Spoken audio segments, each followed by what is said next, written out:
Yeah. Good evening, friends. Today we are about to start the fourth episode of our Way Forward webinar series, which is focusing on the education sector. The last episode on information technology was really interesting. New thoughts and ideas were shared by the speaker, and this has been appreciated by all our members and members from the IT sector. Today, we are honored to have people who are the authorities in the field of education to talk to us. So without any delay, let me call upon our President, Mr. K.V. Asif, to deliver the welcome address. A very good evening to you all. As Paul just mentioned, today we are having the fourth episode of our Way Forward series. The previous three being on footwear industry, IT industry, and on tourism industry. And this one is on the education sector. All of us have been drastically affected by the COVID pandemic. In fact, we have been disrupted by the COVID pandemic. All the segments, all the sectors, all the industries have been affected. But the industry or the sector which has been most affected undoubtedly is the education sector. It has really disrupted the way of learning as well as the way of teaching. There is no other industry which got into such a terrible mess, but there have been learnings from the mess also. Today we have with us two well-known personalities in the field of education, Dr. Sanji Gopinath, who is the Vice Chancellor of Kerala University of Digital Science, Innovation and Technology, and Dr. Mohan, who was the former Pro-Vice Chancellor of Calicut University and now the Director at SNIES Institute of Management Studies. Both these prominent personalities in the field of education needs no introduction here. Both of them, Mr. Dr. Mohan is rooted in Calicut and Dr. Sanji Gopinath has his heart in Calicut. And on behalf of Malabar Chamber of Commerce, I extend a very warm and hearty welcome to Dr. Mohan and Dr. Sanji, who I am sure will throw light on the challenges and the way forward in the field of education, which I am sure will be enlightening to all the members. And today we have record number of registrations, and I am sure because it is the presence of these two great personalities in the field of education. Once again, on behalf of Malabar Chamber and on my own behalf, I extend a very, very warm and hearty welcome to Dr. Sanji and Dr. Mohan. And I also extend a warm welcome to all the participants who have registered for this series on education. Welcoming you all once again. Thank you. Thank you, President. Our Vice President, Mr. Nityanand Kamath, has taken the lead to get renowned speakers here today. So it's most apt that he will be introducing today's speakers. Over to you, Nitin. President Hasib Ahmed, today's guest speakers, Dr. Sanji Gopinath and Dr. B. Mohan, Chamber Secretary Mehboob, Paul Varghese, Lieutenant Colonel Manu, other chamber members and invited guests. In this changing world, education has taken the center stage. The concept of e-learning, virtual classrooms, AI-assisted learning, skilling and reskilling has changed the way education is imparted and the way we learn. With virtual classrooms and e-learning, access to education and knowledge has reached the remotest of places, and this is going to bring in great social change with access to education becoming more equitable. We should capitalize on this scenario, and with the right strategies and policies in place, the way knowledge is imparted can be made very effective.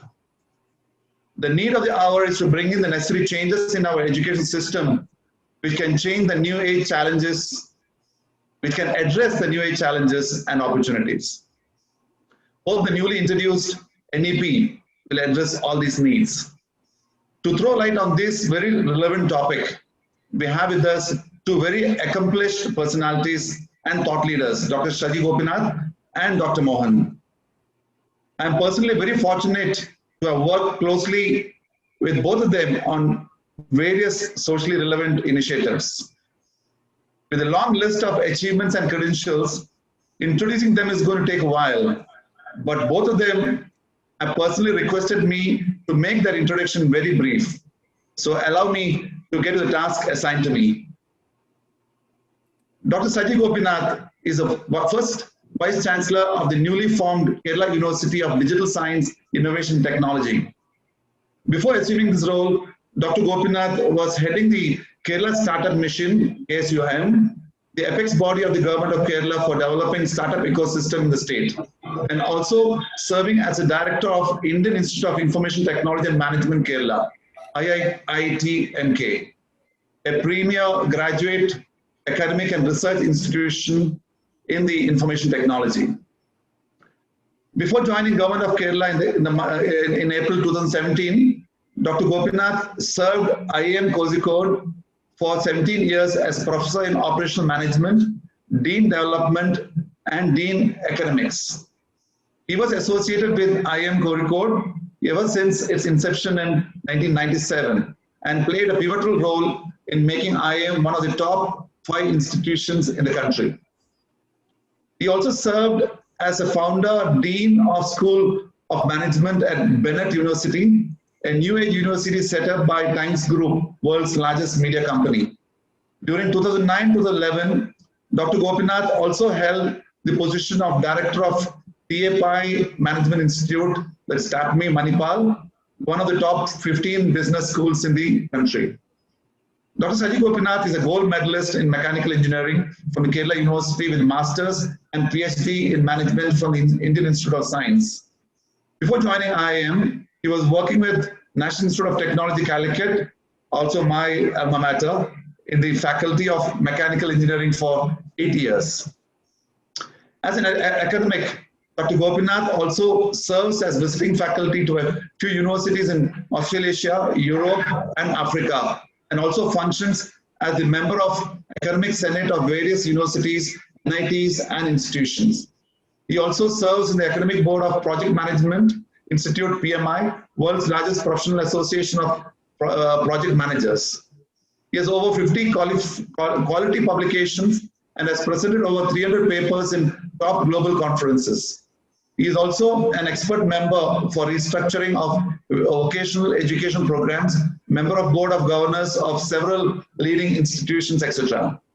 He is a recipient of several national and international awards for his scholastic and professional achievements. Technology Leadership Award 2019, Management Leadership Award 2018, Best CEO Award 2017, Educational Leadership Award 2015, the list goes on. Presenting to you, Dr. Sanji Gopinath. Now, I think for paucity of time, I'll introduce both the speakers, and then we can get into the lecture. Dr. P. Mohan is Director, SNES Institute of Management Studies and Research, Kundamangalam. He is ex-pro Vice Chancellor, University of Calicut, and former Professor, Department of Commerce and Management Studies, University of Calicut. He has over 36 years of teaching, research, and administrative experience. His education qualification includes MCOM, MBA, MPhil, PhD, and FDPM from IIM Ahmedabad, in addition to a few diplomas like Management, Marketing, and Information Systems. Before becoming Pro Vice Chancellor in 2016, he had held various offices of University of Calicut like Director, College Development Council, Directorate of Self-Financing Courses, Professor and Head of Department of Commerce and Management Studies, Dean of the Faculty of Commerce and Management Studies, and Chairman, Board of Studies in Management and Commerce, and Joint Director, Foreign Students Affairs. He was also a member of University Senate from 2018 to 11, and Faculty of Commerce and Management from 2004 to 2006. He has also served the university as coordinator for his School of Management Studies, Calicut. Dr. P. Mohan has successfully guided 12 people to PhD and 8 people to MPhil. He has published 13 books and 32 research papers in addition to dozens of articles. He has also attended a large number of regional and national seminars and a few international workshops and conferences.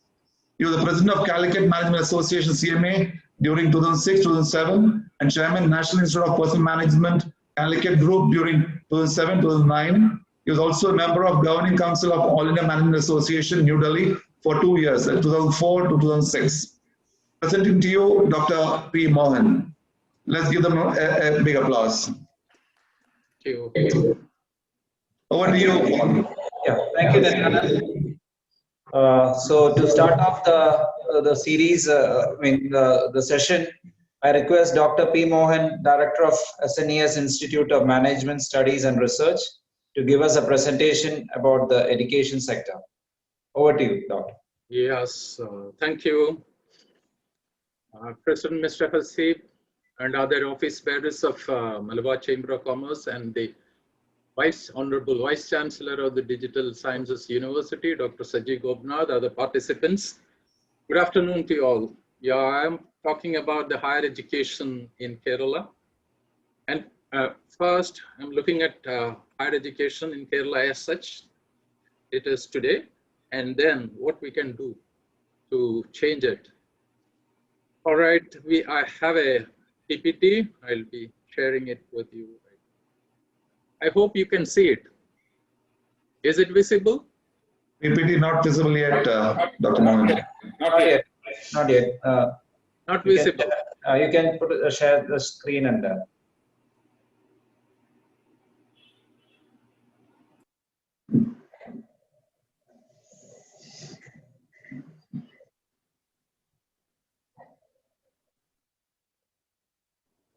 Okay. Yes. we can see it. Yes. Yes. Yeah, please go ahead. All right. First, some statistics about Kerala. We have the highest literacy. We also have about nearly half our population in urban centers. Our sex ratio is in favor of females. Higher education institutions, we have over 4,000 higher education institutions. We have 1 central university, 15 state universities, 2 deemed universities, and 1 private university. Plus, okay, quite a few institutions other than these things here. Density, population, all that is there. The question now is, why is our quality of higher education poor? We'll examine some of them. Before that, let's look at QS rankings. The Cochlear-Siemens rankings, which is taken as something very reasonably objective across the globe. So here we have 8 IITs coming in the top 500 institutions in the higher education. These are university rankings. Plus we have 5 central universities. For instance, here, University of Delhi. Then we have University of Hyderabad, Jamia Millia, Aligarh University, and then a state university, OP Jindal State University, that is Haryana University, then 2 private universities, Manipal University and Amruta University. If you can consider anything belonging to the top 1,000 universities, I think Amruta is part of Kerala. So only 1 university from Amruta. So we are nowhere near the 1,000 universities in the. Yeah, right. What ails our higher education in Kerala? Struggle with foreign language. Our students in the undergraduate level and even in the postgraduate level, there is a struggle going on. They are spending at least half the time on trying to manage the English language. Next is about declining diversity on campuses. Our campuses had a lot more diversity a few decades back. We had teachers from many states, and some universities had teachers from other countries as well. And now what is happening, we have students earlier from many states and also other countries. Now, students mostly from around the institution, teachers again from within the state anyway.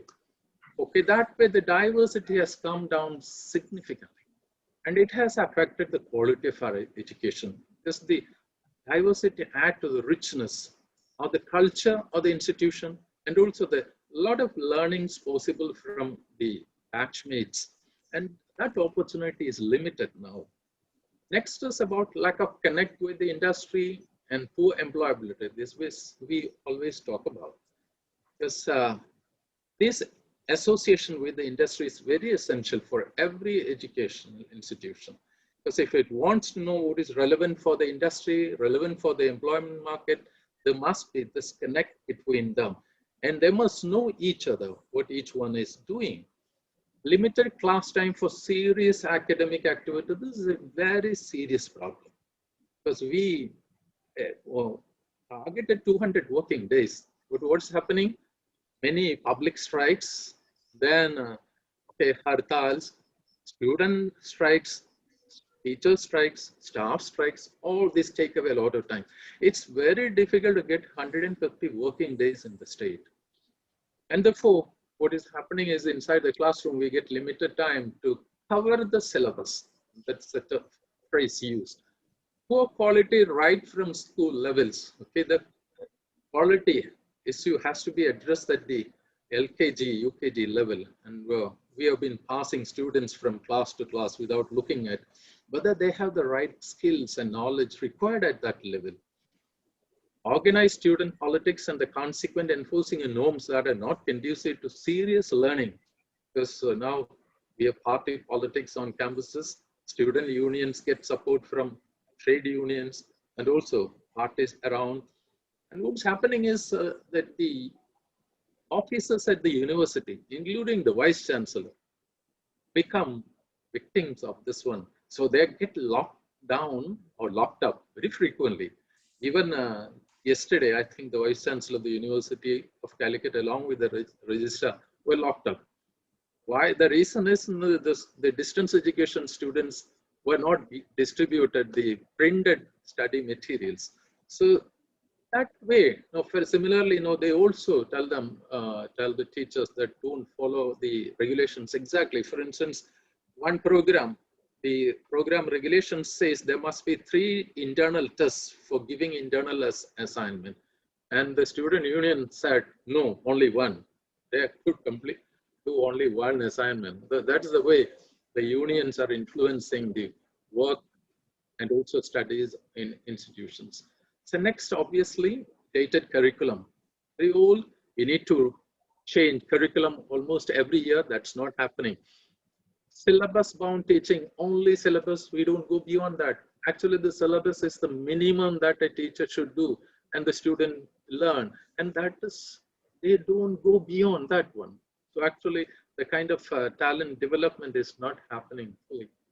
Exam-oriented studies. So only students look for the tiniest of guidebooks so that they can learn the subject fast just for the examination. Shortage of talented teachers, okay. Lack of innovations in teaching learning processes. Protected environment for teachers and staff. What I mean by protected environment is they are all protected by the union. The party which supports that union that way. Even if you don't work, if you get into an institution, higher education institution, even if you don't work, you get paid for that. And they don't discharge the duty which they are required to do towards students and also the community. Low investment education infrastructure, control over fees and annual intake. So the institutions are not able to raise fees as much as to cover the cost of delivering education. Similarly, annual intake, it's all controlled. We must have some rethinking of these things. Accreditation issues, accreditation institutions will have certain objective criteria and they have to be fulfilled. And the institutions are trying to improve the score on these objective criteria. And a lot of soft things are ignored during this process. Now, let me quote Sri T.P. Srinivasan about Kerala's Higher Education Commission, because he was the Vice Chairman of Kerala State Higher Education Council. So he notes that there is not only opposition to reforms on ideological grounds, but teachers, students, and even the ministerial staff of colleges and universities are unionized on the basis of their political affiliations. And he continues, my experience was an eye-opener to the higher education system in Kerala. The bureaucracy at different levels and the strengths and weaknesses of the state. It convinced me that Kerala can realize its full potential only if fundamental changes are made in the mindset, outlook, work culture, and ethics of its people. Okay, that tells everything about Kerala's higher education. So something about the flow of students to India and also from India to other countries.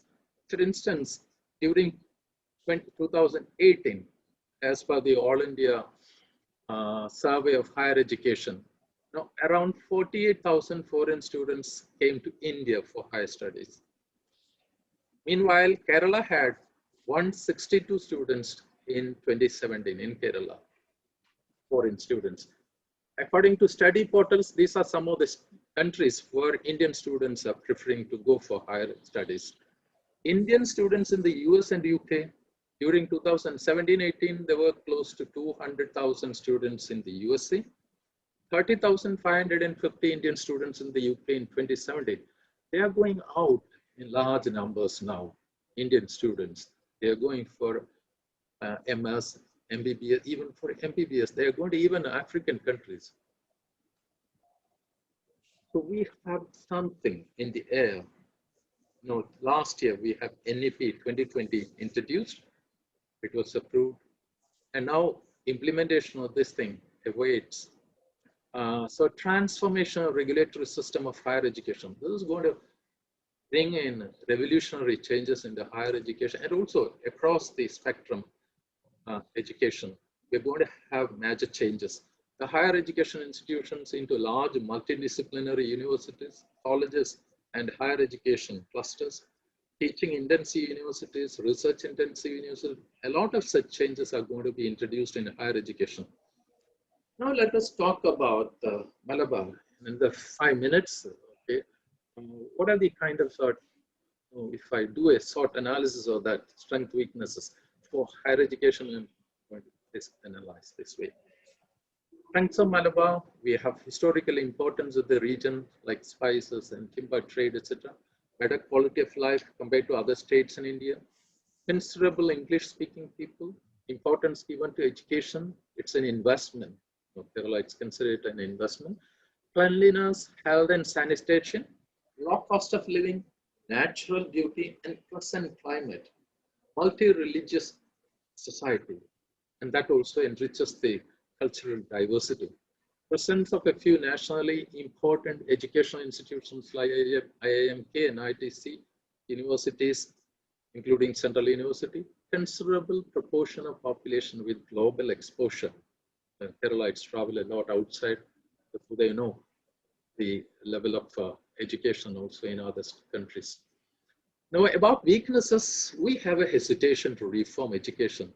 It's not a simple hesitation. There are many blocks on the path to reforming education.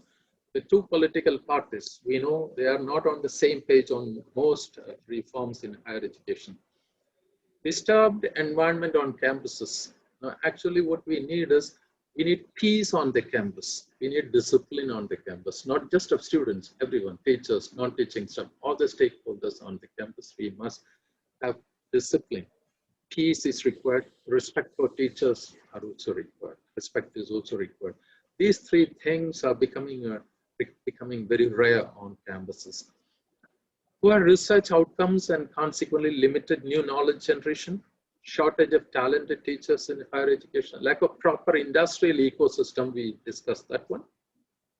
Opportunities, the growing number of youth going abroad for quality education and employment. If we can bring those universities to our state, maybe instead of going outside, they can go to these places for better quality education. Government policies in favor of creating world-class facilities in Kerala for industry and services, including higher education. That is a plus point. Global companies hiring more Indians to general management positions. We'll find people in Google, Apple, PepsiCo, etc. in very senior positions. Even the US government has considerable number of Indian origin people. Okay, around 29 people, I think. Premium for Indian talent globally. India's success in space tech, IT, and even the latest is healthcare, where India is considered a global pharmacy, or we talk about it as a global pharmacy. Threat, no, for instance, metropolises outside Kerala attracting youth in large numbers. For instance, Bangalore and Chennai, they get a lot of students, foreign students, and our students as well. Off campuses of foreign universities in the Southeast Asia and West Asia, they're setting up maybe, for instance, education hubs in this geography, and therefore students might leave for such places. The way forward, one is freeing education from the clutches of administrators. Like for one example, I'll share with you. We had discussed certain projects in the university. We had deans, professors. We also had discussion in the syndicate. Okay, we've finalized some projects and presented to the government. So one officer in the Department of Education was saying, no, you can't have this, you can't have that, you reduce it, you go for this. Well, that's just not the way. University, any university will know what is good for them. Professors know what is good for them. So that must be approved. So it shouldn't be just bureaucracy that overruling everything. Liberating students from party politics, this is a big issue. It's something like belling a cat. Who will do that? It's a serious problem on campuses. Bringing aptitude to the fore. Students are not joining for programs based on their aptitude. There must be something to ensure that their aptitude is considered more important than maybe other concerns like what kind of opportunities, employment opportunities, etc. they might get. Curriculum updating and teaching skill enhancement, it should happen almost annually. And there must also be follow-up activities, like teachers must be given training in how to teach that the new course introduced. That is not happening these days. Involvement of industry experts in curriculum design, integrated learning. Theory and practice must happen at the same time. And skill training, that can also happen along with the regular programs which they do. They shouldn't be asked to do skill training after the regular program is done. So we must have facilities around a cluster of educational institutions to offer this kind of training to people, to students. Promotion of teaching and research with industry support. When the industry comes to the campus, a lot of things will happen. Dividing time for learning and work. They must do part-time project or part-time work along with their academic work. Okay, academic reforms and mission mode implementation. Whatever reform is introduced, there must be a sense of mission in implementing those projects. Increased investment is required, attracting foreign students and teachers. This will certainly improve the quality of our education if you get students from other countries. What we get now is from neighboring countries. Most students come from Afghanistan, Nepal, Sri Lanka, etc. Actually, we need students and also teachers from the European continent, African continent. Already some are coming from some states. We also need people from other nations so that the richness of diversity is improved on campuses. About education hub, is it possible to have education hub in Malabar? The hub is being used by countries which are trying to build a critical mass of local and foreign actors, including students, education institutions, companies, etc. So I think I took over 20 minutes. Can I take another 5 minutes or should I stop here? No. Please go ahead. Please go ahead. Indian cities, when we compare Indian cities where the other educational hubs, global educational hubs, we have only 3 cities coming in the top 120 education hubs. So Bangalore 81, Mumbai 85, Delhi 113. So most preferred countries for international education, students are going to US, UK, Canada, Germany, France, Switzerland, Australia, Sweden, etc. Friends in international education, education hubs are the new development in the international higher education landscape. But here, the thing is, these are getting developed. All these kind of facilities are created in small countries. The large ones, which we saw in the previous slide, they are already destination for higher education for students from less developed countries, including India. So 3 different kinds of hubs: student hub, talent hub, knowledge innovation hubs. Okay, so UAE, Qatar, Botswana, Malaysia, Singapore, Hong Kong, they all have these education hubs. So we saw already growing number of students going out. But the last point here, as per a NAC study, 90% of the colleges and 70% of the universities in India are poor in quality, a NAC study. So how do we change the education? We need kind of revolution to bring about the kind of qualitative changes required. The conditions essential for the development education hub: professionally trained and competent teachers, adequate infrastructure for quality education, branding and promotion of higher education institutions, quality research, industry linkage, employment opportunities. That's one reason why most Indian students are preferring to go outside.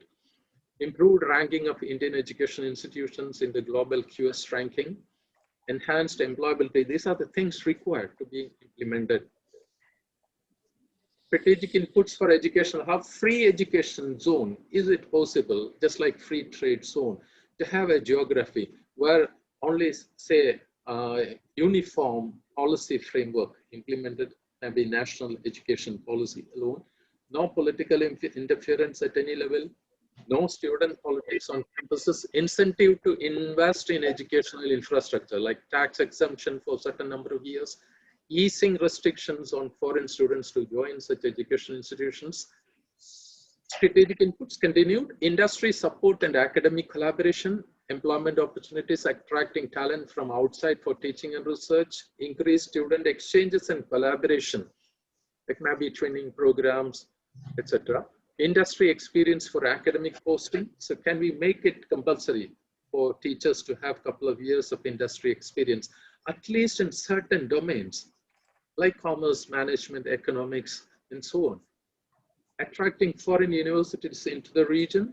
Substantial state patronage to higher education institutions and sufficient scholarship to students from poor countries.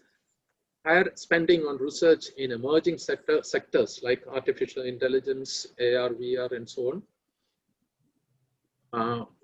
Autonomous institutions, they have to be encouraged. They are managing things better. Research and innovation focused curriculum, global branding, higher education institutions, the industry to work closely for research and development, innovation, incubation, etc. So these are the kind of institutions we have in the Malabar. So can I stop here? Yeah, sure. I mean, is that it, Doctor? Yeah. Okay. Thank you, Dr. Mohan. Actually, you have done a lot of study about the present situation of education in Kerala as such, and a lot of valuable suggestions also have been given by you. Thank you for this. And I request all the attendees to put your questions in the chat box. So the speakers will be answering to you after the second speaker session is over. So next, I request Dr. Sanji Gopinath, Vice Chancellor of Kerala University of Digital Sciences, Innovation and Technology, who's a familiar face in Malabar and who has researched in various sectors till now. He'll be giving us an idea about the way forward for education sector. Over to you, Doctor. Thank you. Good evening, President and other office bearers of Malabar Chamber of Commerce. And friends, it's always a pleasure to be back with the friends in Malabar. In fact, I was just looking at the last time I was invited to speak with Malabar Chamber of Commerce was almost 11 years back on 2010 January 30th. Interestingly, on a very similar topic. That was a part of the reimagining Malabar event which Malabar Chamber has organized, and that was primarily looking at reimagining the technical and vocational education. So I'm very happy that today we will look at higher education, and Dr. Mohan has very candidly given the picture about the higher education, the state as well as in the country. So I'll actually look at a slightly different aspect of. In fact, while Dr. Mohan was speaking, I was changing some of my slides so that I will not repeat what he was speaking about. The one point which he spoke about, which is very valid, that if you look at higher education sector in the country, the NAC study which shows about 90% has got a quality issues. But there is a paradox here. See, if you see that with all these things, we see that our graduates from our colleges, maybe after another education in another part of the world, actually go into very top places across the world, be it in NASA, be it in Google, or be it in many of the other top class companies and enterprises, even government. Like, for example, someone who's now is a minister at in the New Zealand government. So these are all product of our higher education system. Now, one element which stifles higher education, and I think since Malabar Chamber has got most of members from industry, if you look at what is happening in 80s and 90s in industries, what is the situation today with higher education system? The regulatory challenges is stifling it so much that how the industry has been kept without growing or not allowed to grow in 80s and maybe early part of 90s is exactly what is happening in the context of higher education in general or higher education in particular. And maybe the NEP is something where the liberalization is expected to happen. So let's hope that that is something which will happen, because there are two interesting things that even though India has got such a interesting number of institutions, I don't think too many people in the world like to come and study in India. And Kerala, despite having such a large, higher level of literacy and other merits, I don't think too many Indians would like to come and study in Kerala. So these are two paradoxes which we need to really address as we proceed. But having said that, I believe that every time there is something major disruption happens, changes can happen. So to me, this COVID which has come is actually a perfect storm. Because as Paulo Coelho said, not every storm comes to disrupt your life. Some comes to clear your path. In fact, President at the start says that education is the one which has been disrupted most. And you are right. In fact, the Dr. Anand Agarwal, the professor at MIT, who actually invented or who brought this edX platform, he always used to say that if you look at educators actually come out with ideas to disrupt, but education was the least disruptive. Very few institutions actually adopted technology even till recent past. But in the recent past, a lot of changes have happened. And I would basically focus on that. And I will actually look at what type of opportunities and challenges for us. Because my belief that the best part of COVID is that it actually brought all of us into a same line. Whether you were 20 steps ahead or you are only 5 steps ahead, everybody has been brought down to one line. Now, whoever is going to run fast is going to the one who is going to gain. So if we had disadvantages compared to many other part of the world or another part of India, but COVID has actually brought all of us in the same line. Now it is a time for us to think about it and go ahead. I think I congratulate Malabar Chamber to take this initiative to look forward at this point of time, because that's something that is very, very relevant. So let me quickly look at the 4 drivers which we are looking at, and each of these drivers is undergoing a major change. The one major change is the global changes which is happening beyond because of pandemic and beyond that. The second is about the trust element of the national changes which is happening. We will speak a little bit on that. And then in the regional level, in Kerala, we have this point which Dr. Mohan raised is actually very relevant, and it has been discussed and debated, and he knows that in very different context. And Honorable Chief Minister was mentioning that this time when he came to take opinion from a lot of people, most of the people actually spoke about the change which is required in the higher education system. So some of you must have seen this budget this time. Some interesting tenets have been put on relooking the higher education system per se. So the Honorable Finance Minister says that KIFBI's first focus was to create physical infrastructure. Now it's the time that we need to strengthen the intellectual infrastructure, and that is something which is being discussed. So we will quickly look at some of them and some of the actions which we have taken in the recent past, which my university was also involved. And then we look at NEP. So I think I have 15 minutes probably. So I'll try to put all of them in that 15 minutes. And if something is more is there, we'll take up while people are asking the questions. So if you look at global changes, I'm not going to the full detail, but one important thing is the world is actually going back to what it was maybe before 20th century, where we were having everything was limited to smaller villages and goods used to move. Then in the last century, because of specific ease of communication, ease of movement, people started moving.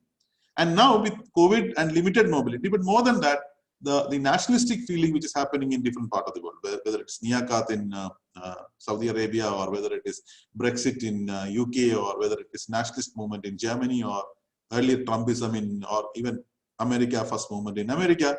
The concept is that you are actually going back to very, very focused, smaller circles where goods may move, but people are not moving. Now, people there are restrictions in people movement across the country, both due to pandemic and because of that. This to me is a big thing for Kerala, because all over the past, we were actually trying to export our manpower or human resources, and we were always looking at the global jobs. Now, there is going to be a challenge here that global jobs, at least people moving and doing global jobs, are going to get dried up. And the second important thing is the production centers are not going to be like large production centers. There is a strong thinking across the world that we need to actually move into decentralized development and decentralized thing as such. And that means there is a local entrepreneurship and a lot of local jobs, and decentralized development is there. So this is one place order which I would like to put on place. How is this relevant for us? Because if you look at the K model, which we always are now speaking about in the recovery, there are some sectors which has actually not faced much of a problem, but which is actually going into big growth. And I believe last week in the IT sector, IT session, this has been discussed. If you look at IT alone, till 2020, our turnover was 194 billion. In 2025, we are expecting to make it 350 billion. So it took almost 30 years to reach 194 billion, and maybe around 3.5 million people in that, 35 lakh people in that. Now, this many numbers have to be there in the next 4 years. So there is a huge demand happening in this sector. Electronic hardware, again the same thing. This is again happening in this sector. Same is the case with the retail. Again, this is an area where there is a substantial amount of growth which is happening. Now comes what Dr. Mohan said. At one end, you have these sort of opportunities. At the other end, you have the stifled systems, challenging system, which is not actually allowing you to really create the manpower for that. And I think the biggest change, and which is bringing the opportunities that, and NEP speaks quite a bit on that, is actually it is liberating the learner. All these years, we were never focusing on the learner. We were only focusing on institutions. We were always thinking that a person can learn only by going to a college. Person can learn only to going to a university. That is changing. You are actually making in a system where the learner is actually getting focused. So there is a very interesting transition happening, and people who can actually deliver value to people can actually now survive in this new world per se. So we'll discuss this more detail as we proceed. So challenge sectors is another area where there is going to be an issue. The other side, which is equally important, is there is a change in work culture which is happening. So you can see that the economies, people are actually started sharing. The sharing economy is coming in. See, when we speak about students not coming to colleges or making strikes, etc., it's in the same college. In fact, we did with one of the engineering colleges, which has got a substantial number of days lost due to strikes. We did a small study and found how many percentage of students are actually doing studies outside the college. We were surprised. 46% of the students were actually undergoing at least one MOOC course from a university abroad, which basically means that the students say that college education is a necessary evil for me, but for my learning, I will actually learn from somebody who is really good. This, of course, is a very good college, but maybe this may not be permeated to all the levels of it. But the point which I was trying to say is that there is an alternate education system which is happening in a big way. And that is something which provides both opportunity, and at the same time, it's also something which we need to be cognizant about. If our formal systems don't allow people to learn, people will learn by themselves in some other way. And today it is easy for you to take a course in Harvard or Princeton or MIT or any of this part of the world without almost zero cost or at a very, very low cost. Google's new model of $680 project. They say that if you do this particular course, you are eligible to be hired over there.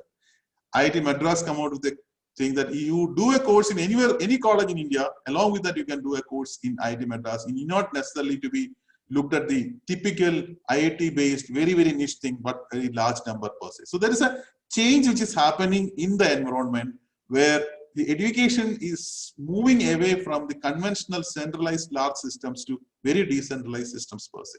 So this is an area which we need to look at. Why this is important for us is because we have seen that due to disruption, the workspace today is actually changing. In the past, everybody was together. Today, you see that the employer, workspace, employee, customer, these are all at different places.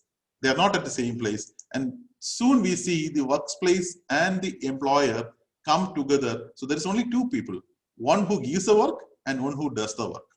One who wants the work and one who does the work. This is what we call as a gig economy. So to me, Kerala has got a huge opportunity in this gig scenario, where if we skill our people properly, we are able to actually take them into what we call as this platform economy model. The Kerala budget actually spoke about it. We have further worked on that. So in the gig economy to be practiced, there is a substantial number of support systems are required, substantial amount of training which is required. So the point which I was trying to say is that the classical model of you do a graduation, then you apply for a job, get into that and be remained there for 20 years, 30 years, that model is actually getting disrupted. You are actually learning and you become self-sufficient, you be a freelancer and you take up a work, and there is a facility which is coming up to support you that. So are we really ready to support this gig economy and the new way of skilled work? This, I'm speaking about white labor. I'm not speaking about the blue collar labor, but a white collar labor or a service type of jobs, which is actually moving into the gig economy per se. There was an interesting study done by Economic Times and AON in November 2020, and they find that the people who they interviewed, the top executives, they were primarily saying that in next 2 to 5 years, 76% of the services are actually going into this decentralization of the work model. We are moving away from a world where we thought that everything is going to happen in large offices, factories, etc., to a distributed world is actually going to happen. And the question we need to ask is, are we actually preparing our youth to take up this new challenge of that? And the jobs to work, job is basically one single career, which is for me forever, to a work transition which is happening. And the capability to bring people into the freelance work is something which is important. And this cannot be done by formal education systems alone. You require a large number of informal skill providers, etc., to provide this. Because when you are looking at a gig economy, and that is also been driven primarily by the technology changes, and technology changes, when I say, it is not necessary that it should be in the IT industry, even in a hospitality industry, for example, or in a tourism industry, for example. No, your technology changes so fast, the people have to be adapted to the technology, new technologies, new methods.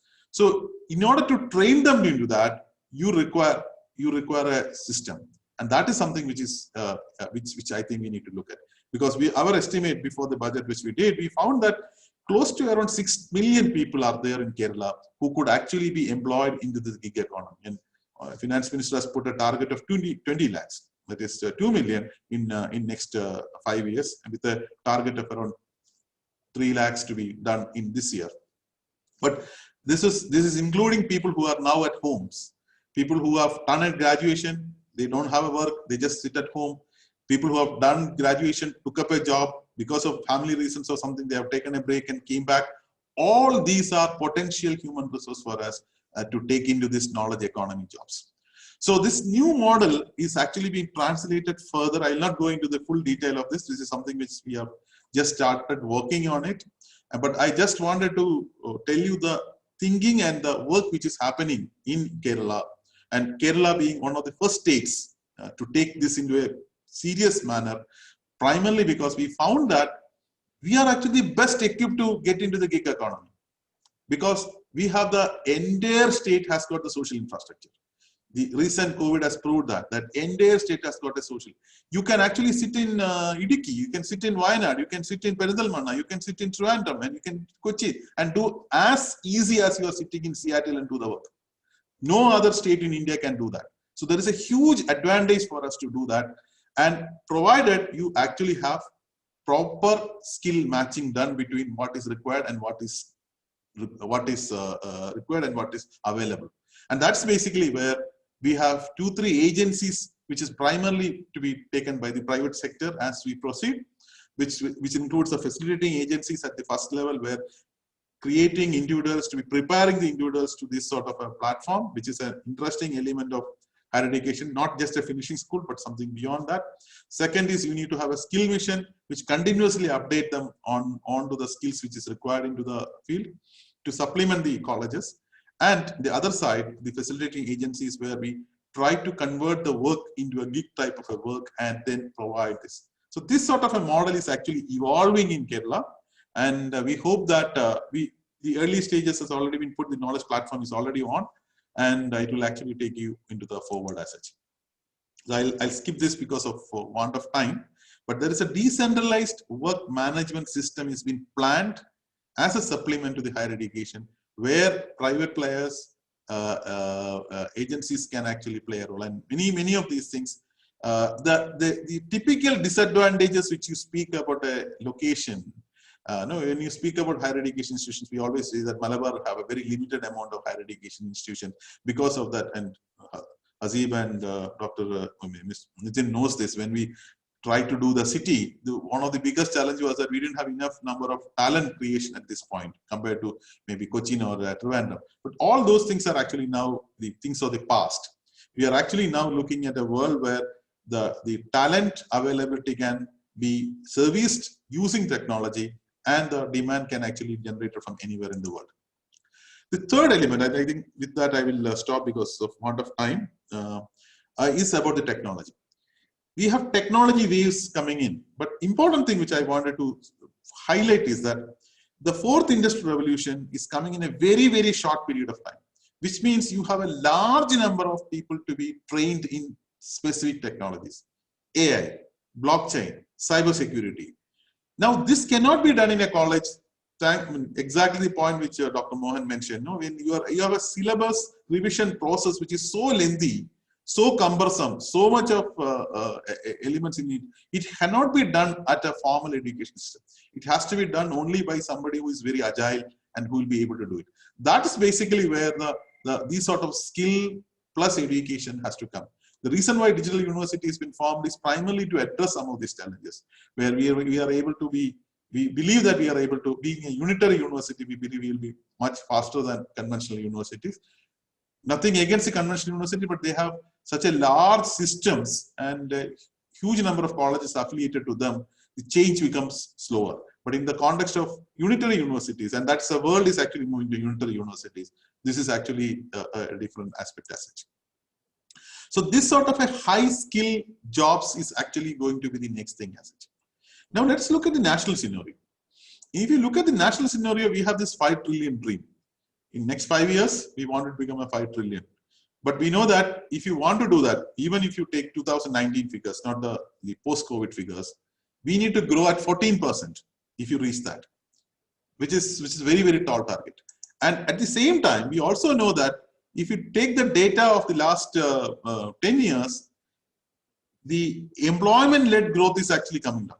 The growth does not translate to equally to the employment. The percentage of the job propensity to the economic growth is actually it's actually reducing. So you have a very interesting scenario where you need to grow at 14-15%, but the job growth doesn't happen. You need to actually look at a new type of jobs which are more towards the innovations per se. And that is basically where our GERs or gross enrollment ratio in the higher education comes into picture. At one end, we speak about this challenge of higher education institutions having a poor quality. At the other end, even now, only 1 out of 4 people in India goes to colleges. 26.2% is the GER. Even in Kerala has got a little better, 37%, but Tamil Nadu and others are even ahead of us. And you can see how China has performed. While India remained at around 26, the Chinese growth was primarily because of their change in the higher education. So what does it show? It shows that still there is a gap existing in the higher education space, which need to be catered by the colleges and new universities per se, provided they actually deliver the quality per se. So Kerala government says that we need to reach a level of around 75%, which means there is a substantial amount of colleges and education institutions to be happening. But enhancing the college, I will not speak about that because Dr. Mohan has spoken quite a detail on that. So that is basically the next level as such. Now the last point which I want to speak about is about the NEP. Now NEP actually spoke, NEP document actually spoke exactly what Professor Mohan has spoken about in that document. They say that higher education in India is actually very severely fragmented.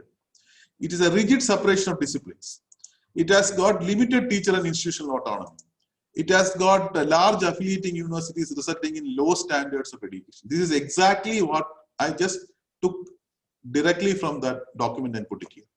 And what I mean to say is that this is something known to all the policy planners today. So this is something which all of us are cognizant about. So we need to actually start solving this issue. And how NEP addresses this? The first and foremost is that India were always focusing only on accessibility for education. The investment in education was lower. We never ever looked at making a learner excellent.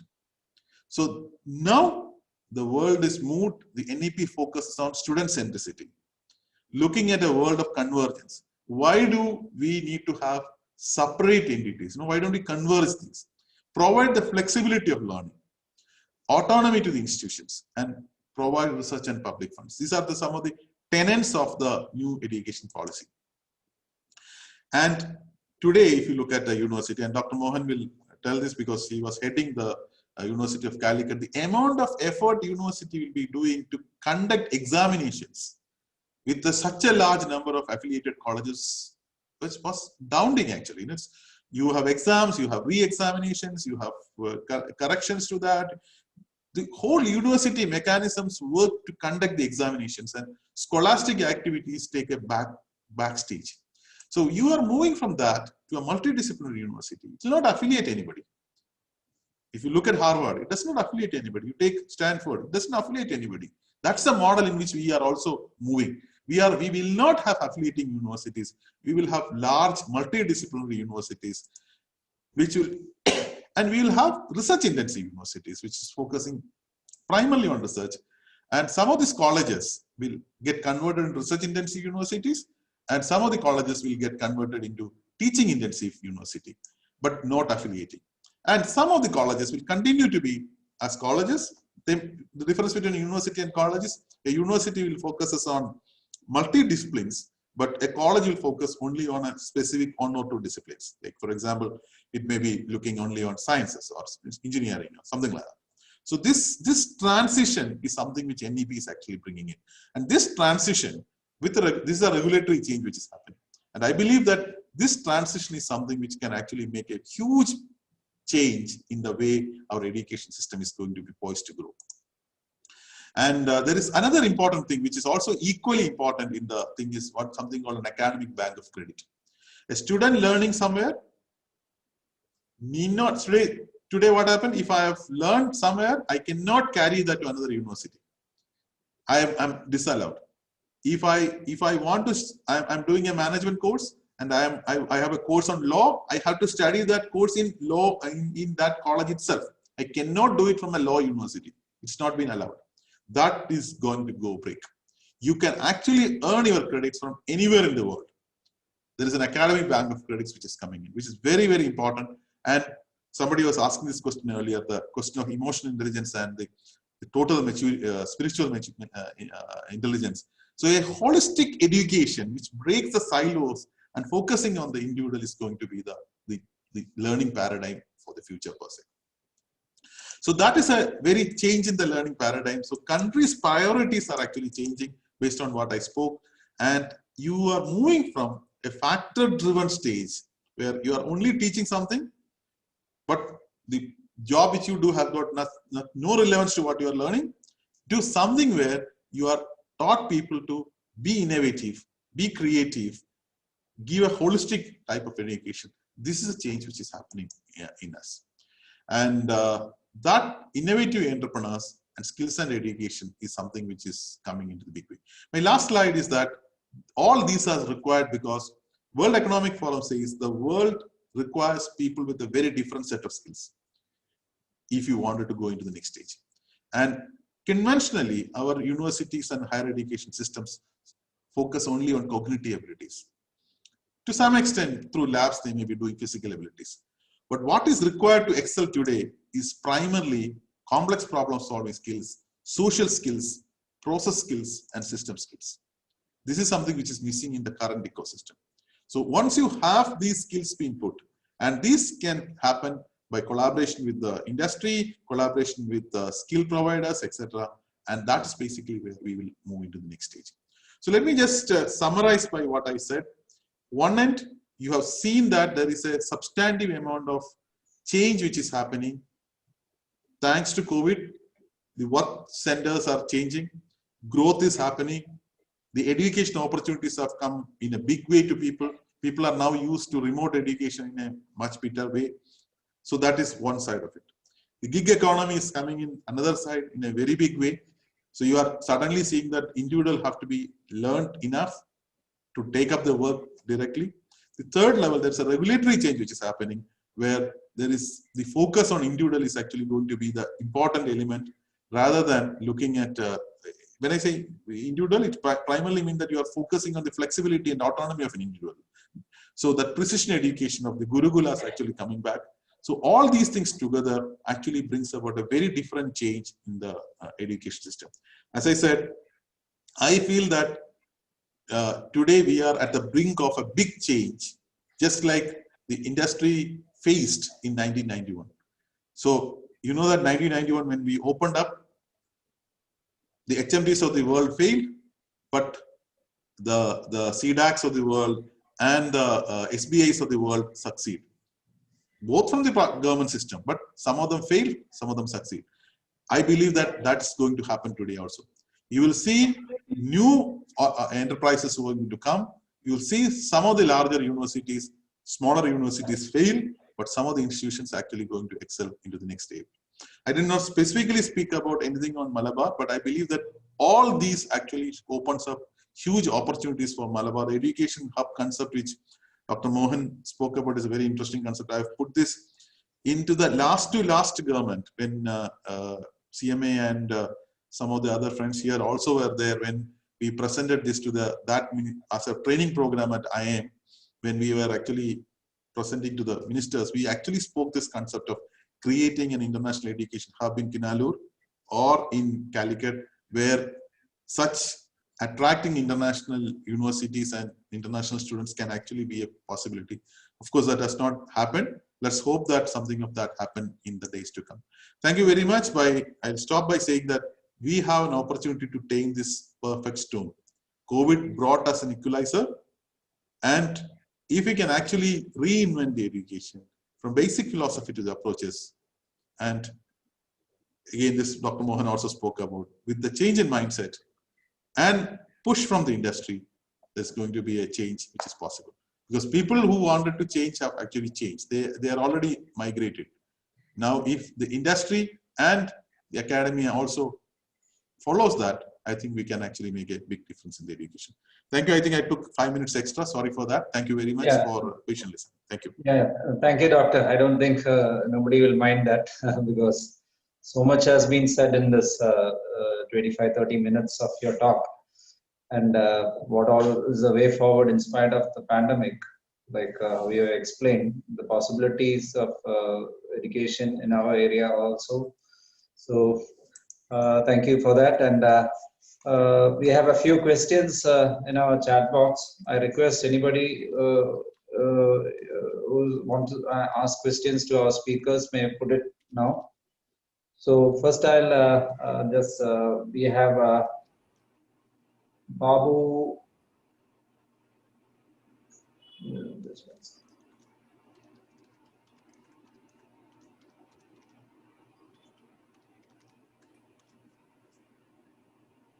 Paul, you want me to read the question? No. I just, so Babu Matthew was asking to the panelists, how about the social and emotional skills that is critical for thriving in the 21st century? We should also be thinking about collaboration and synthesizing information. How do we create programs to ensure this? And as mentioned by Dr. Mohan, we need to go back to the drawing board and redesign the learning environment in schools to get our learners ready for higher education. The critical skills are to be embedded from the school days, I hope. Just a suggestion. So he is suggesting the few things which he feels. One of you would like to comment on that? No, I think that's a very valid suggestion, and but my point is that school education today has actually addressed this in very almost, I mean, not fully, but at least in a serious manner. We have made at all levels, national level as well as in the state level, there is positive interventions have happened on the school level education. What is required maybe now at the higher education level. Higher education. And interestingly, I think the school education change also started from Calicut, Nadakav experiment. Oh, yeah. So I think higher education also maybe we should start from Calicut. From Calicut itself. Paul, can I just ask a question? Yeah, sure. Please go ahead. Dr. Sanji in his talk was mentioning that the GER of Kerala needs to improve from 26 to 50%. What is the role that the digital university is going to play in this? Okay, let me stand corrected. 26% is the national average. Kerala is 37%. Okay. So from 37, we are 75. Yeah, 75 is the government speaking about. Maybe even 50% is good enough. So digital university actually focuses only on digital related subjects and related. It's more of a research university than a teaching university. I'll not say pure research university, but more of a that side. But we are actually coming out with a lot of short-term skill-based programs, which is anchored within the university. That is important because generally skill-based courses actually anchored with a skill institution, which may not have the education component to that. So conventionally, what happened was that the last century education theme always believed that colleges should provide only knowledge. Skills should be provided in ITIs or polytechnics and not in colleges. And many teachers are averse to saying that skill is something which I taught in the college. Now that world is gone. The new world is basically where both knowledge and skill have to be there. So that is basically where the digital university comes into picture. But we have a limited bandwidth to look at only on the digital skills, which itself is digital skills. When I say, I'm not speaking about IT skills alone, but digital skills applied into sciences, in agriculture, in other elements as such. So we will actually play a role in that. But if you want to make from 37 to 75, you are almost doubling. Which means you have a larger number of institutions are required. You cannot really think about. That is why I asked, because formal universities and institutions might not be able to get into that geometric leap. Yes, that's there has to be another platform where this to take this forward. Yes. So that is why I asked the role of the digital university. Correct. But unfortunate thing is here is that this is why I said you still have a regulatory system which don't allow many of these things to happen easily. You have it's easy for an American university to offer a course here and get the students. But an Indian university to offer a course, you need to undergo a large number of processes before that. You need to be NAC accredited, which means you need to be at least 3 years old. Then you have, so many challenges are there. But that, I think, with HERA coming in, many of this will get addressed. Thank you, Doctor. Yeah, another similar, a question has been asked by Mr. Harish, who's asking, when higher education from best institutions across the world become accessible, wouldn't be really challenging to compete? Why should someone enter into a mediocre institution nearby when he has an option for enrolling in world-class institution virtually? Again, I think that is a question given by Harish. So definitely the local universities will be challenged, like you were saying earlier. Harish is also the CEO of Sadbhavana School. Yeah. Okay. Harish is okay. Harish. Mr. Dr. Mohan, you want to take it? Otherwise, no, better you take it on first. The thing is, no, you always give a new perspective. Fine. No, I fully agree with this, and this is actually a real threat. But the fortunate or unfortunate thing is that the industry still wanted a degree. We know our penchant for these chapas are so great that we still wanted some certificate, things as such. We all of us sitting here from industry here, we all will say that see, education in institutions are not really good, people have to have a lot of other things to learn and all. But when we go and recruit, first thing we ask is, do this guy has got 60% marks? If we are not respecting this, why are we asking this question?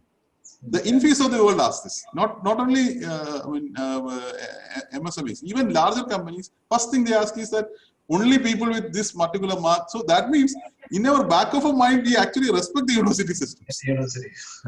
So as long as that continue, this threat may not be there. But this, like Dr. Mohan said, actually gives a false sense of security to the institutions also. That is the issue. So there are every institution has got a lot of good people, but there are also a lot of not so good people as such. So they take solace on this. So this is an area where we need to take a very important call. Sometime back there was a consensus between industry and academia saying that in engineering, their industry will take only if the person qualify a GATE, which is a national level examination.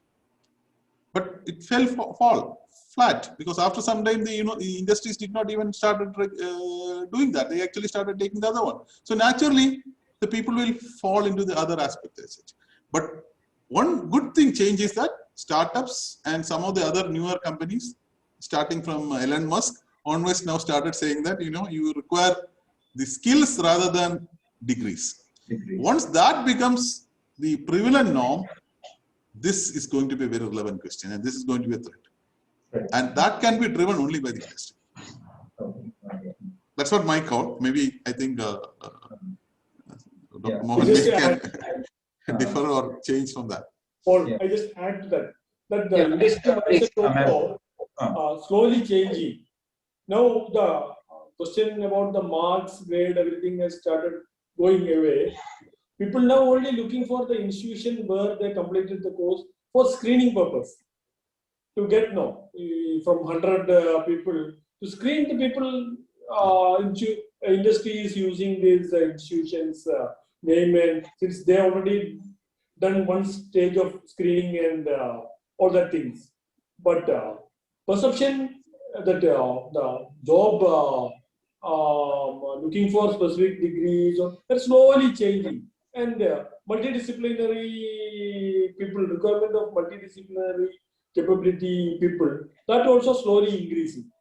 That means universities will get maybe another 3 to 5 years before the changes hitting on them.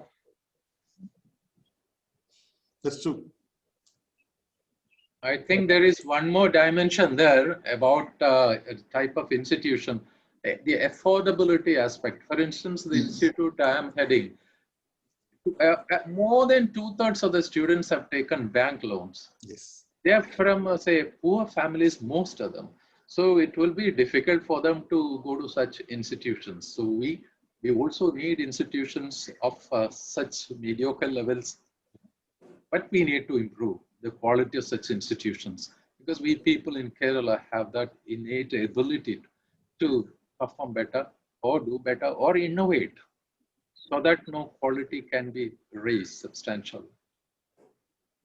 Another question from our executive, that's Mehroof, is asking, why not bring in private universities and international university campuses to Kerala? Every year, more than 1,000 crores are going from Kerala to different states and countries. So that's questions from Mehroof. See, some of these are actually very touchy subjects, but I don't know. I may be a little candid here. In India, education is a not-for-profit activity. You cannot make private profit out of this. So the next question comes is then how do we? Why should a private investor invest in education? So one side is there is a philanthropy, there is a CSR angle, which is good, which happens is good. But many of the private universities which have started are not necessarily doing that. So they come out with other models. They come out with a model where you don't charge, you charge fees, which as a trust, but you may have a society which may be providing services for which is charged. Now some of these in Kerala are coming under much more closer scrutiny than what it happens in other part of the world, other part of India. This is absolutely okay in case of UP or Maharashtra, etc. But we are very sensitive to this. So the outcome-based models are not the ones which we look at. We always worry about input. If a private university comes and somebody pays larger amount, but he or she is able to get a good placement, and in turn he or she will be getting a bank loan for that. If that model works, perfectly fine. But that may not be acceptable at this point of time in our situation as such. So on the other side, we should still look at bringing philanthropic capital. That is something which can, that the entire international science is actually being funded by Tata's at some point of time. So the philanthropic, even Coimbatore-based institutions at the first stage, the PSGs of the world, they all came from the philanthropic capital. So can we actually bring a philanthropic capital to bring in private investments? That is an area which I think we need to seriously look at it, or create some alternative models to support this. I think Sanji, the emphasis on brick and mortar infrastructure is fading, and it is going to be more of intellectual kind of strength and imparting education, throughout the world. That's going to happen, isn't it? It's a question of time. So why do we need, huge, brick and mortar investment coming into the education sector? But look at how we can impart quality education, quality skill, through a digital platform, which can reach the millions, and they don't need to be living in the urban area. They can be anywhere in a rural place. Even they are eligible, or they can receive the same kind of education what someone who's staying in an urban place can get. Don't you think that the world is moving to that direction? And with that happening, don't you think India is going to benefit tremendously? Our country is going to benefit? Absolutely right. That is where I said the education. See, as a person in the education field, I can now empathize extremely well with the industry people in 1990s. You said this point, but look at the way an AICT or an UGC actually accredited an institution. Dr. Mohan knows this. They come and measure. They come with an architect to measure this length and breadth of your room of the director, and your approval is based on these things. You look at what is the number of size of a library. When today all things are digital. They said how many books are there, physical books are there, how many seats are there for people to sit. When you have a Wi-Fi campus, people can learn from anywhere.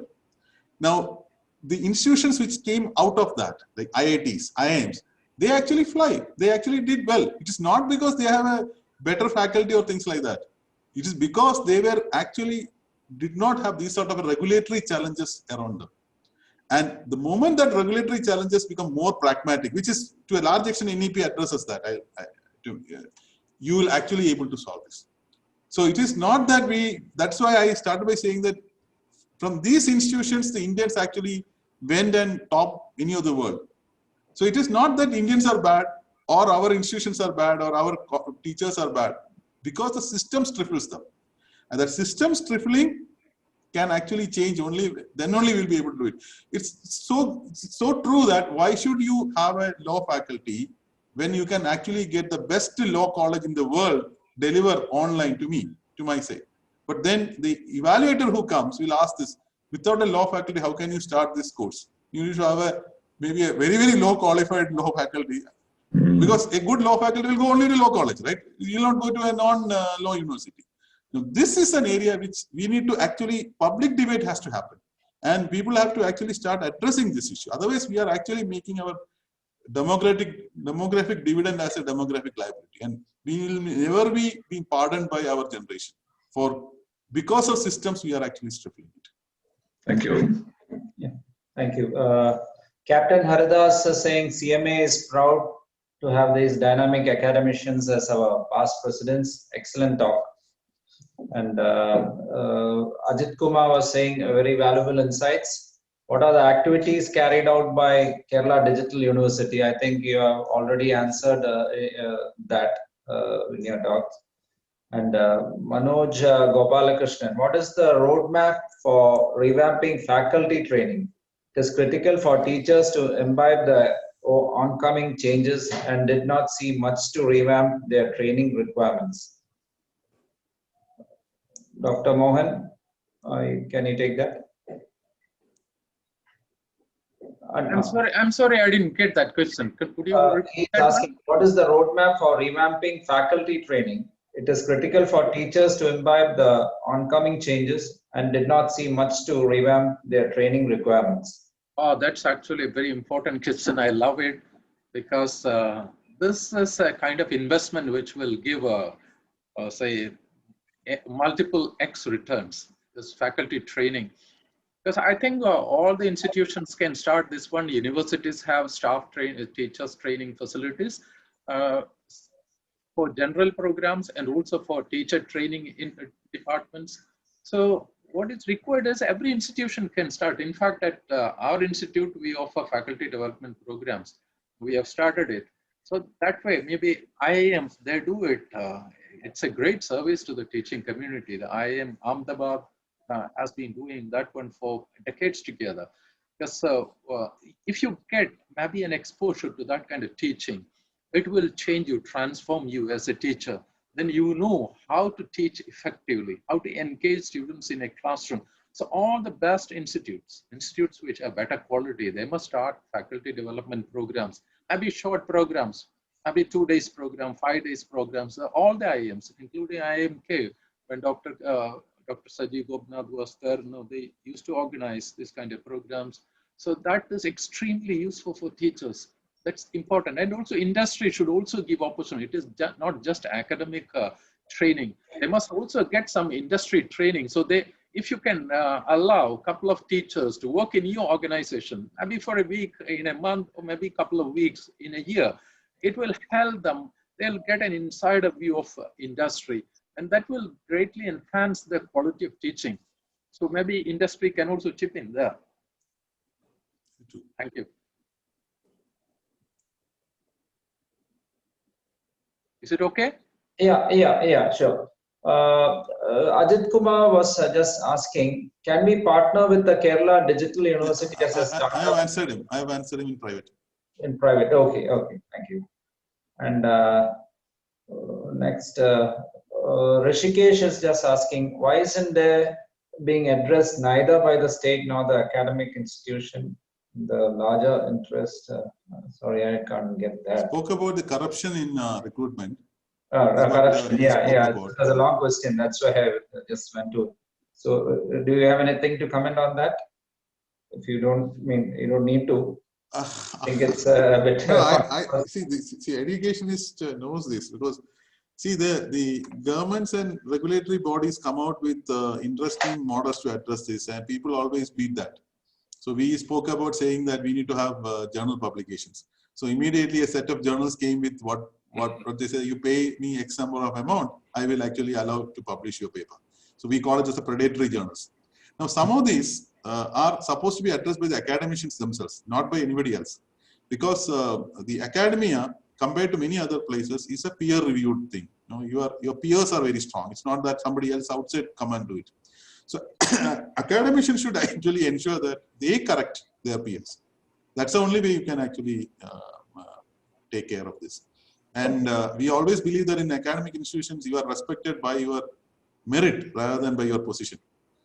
So that is a culture which larger institutions exist. And I always used to quote saying that, how many companies you know who are more than 50 years old? How many companies you know which are 100 years old? How many companies you know which is more than 200 years old? Your number will come down. The moment it is above 200, only things you remember is Oxford, Cambridge, Harvard, Yale. These are all universities. Only universities were the institutions which existed for years together. That's because they have a very different culture inside them. Okay. For-profit institutions did not have that sort of a long-lasting thing. So that is an important thing we need to remember. Good reply. Dr. Sanji Kuriakos is saying, how can the development of 21st century skills be ensured in our education system, especially in higher education? Harvard University comes with a model when in 2008, when they did what is called revamping MBA as an outcome of the global financial meltdown. And they came out with a model saying that education should have 3 elements: knowing, doing, and being. This is a model they brought. And they say that most of the universities and institutions only focus on knowing. To some extent, you may do a little bit of doing, but being, to empathize on something, is something which is missing. That is basically where this 21st century skills have to be there. So we advocate saying that you promote startups. Not because I was in startup mission, but my point is that when you started doing something in startups while you are at college, you are actually doing something in hands-on, and you are also you understand the challenges of being a part of an industry or a part of an organization. You may fail, that's okay. But that process of involving in startups, whichever be the college, you may be you are doing an MA in BA English, but still you are able to do a startup which may be doing on the content management, or you are doing in history. You can actually do a startup which is actually doing storytelling of the historic places, whatever be. So that actually makes the skills of really being practicing is can done. So that's a model which I think one can look at. Okay. I think we are taking a lot of your time. So one last question I'll be taking. That's from Manoj Gopalakrishnan to Dr. Sanji. Would you be able to throw some light on what kind of changes have been brought into school education, especially in the development of socio-emotional learning skills? Not aware of any structured and specific approach in this front yet, not just at the state level, even at the national level. Couple of changes. I mean, I've not really gone into the detail about school education at this point of time, but in the PRISM model, we have actually suggested this, because we were looking at 7 elements of improvement in the school education, and exactly some of the elements which you spoke about are actually the part of that model. But in the national level, even in the case of CBSE, the concept of introducing value-based education, value-added questions in the examination, etc., are the first attempts to that. They are also, I also started looking at how do we actually ensure that multiple disciplines can actually be brought into the education systems, etc. So we need long way to go on that, but baby steps are actually being done on that count.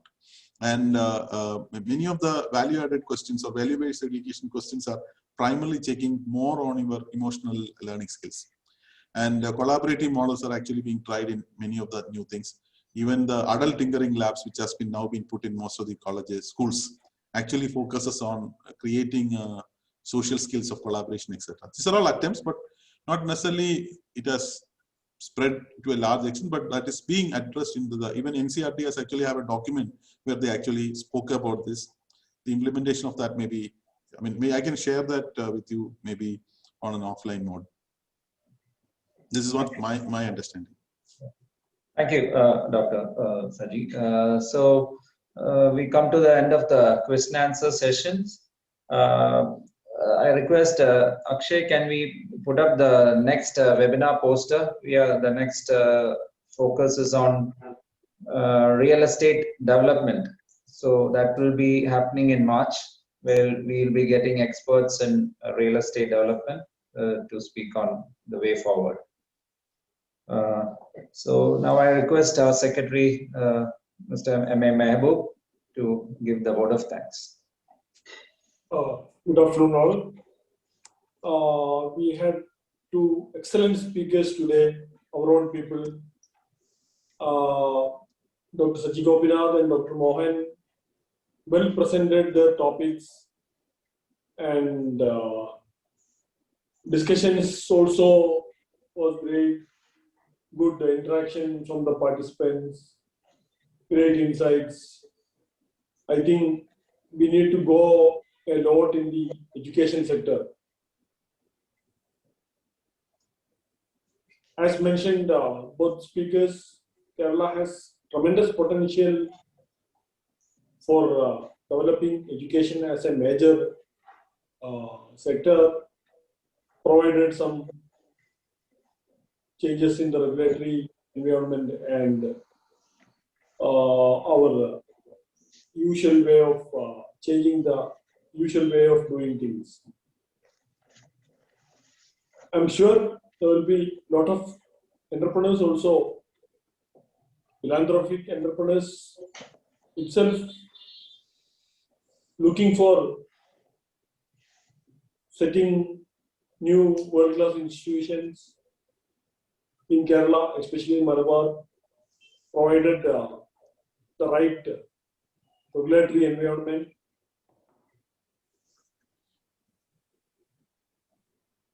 The importance of digital means also improving.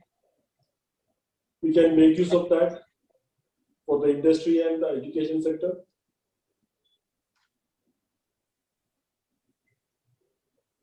I thank Dr. Sanji Gopinath for, in spite of his busy schedule, for setting the new university. I thank for taking time and presenting this paper. Thank you, Doctor. I also request Dr. Sanji to explore the opportunity for setting up a campus in and around Calicut for digital university at this time. Thank you, sir. Thank you. Dr. Mohan also presented the paper, the whole statistics about the region, state, very well presented. It was a great insight to look into that figures and data. Thank you, Dr. Mohan, for excellent presentation. Thank you. Welcome. I thank President K.V. Asim Ahmed, Nityananda Kamath, Colonel Manu, Paul Varghese, all other office bearers, members of Malabar Chamber of Commerce, all other invited guests. Especially, we have a lot of people from the education institutions and education sector. Thanks all the participants for active participation and active involvement in the interaction. Thanks once again, all. Thank you. Thank you. Thank you.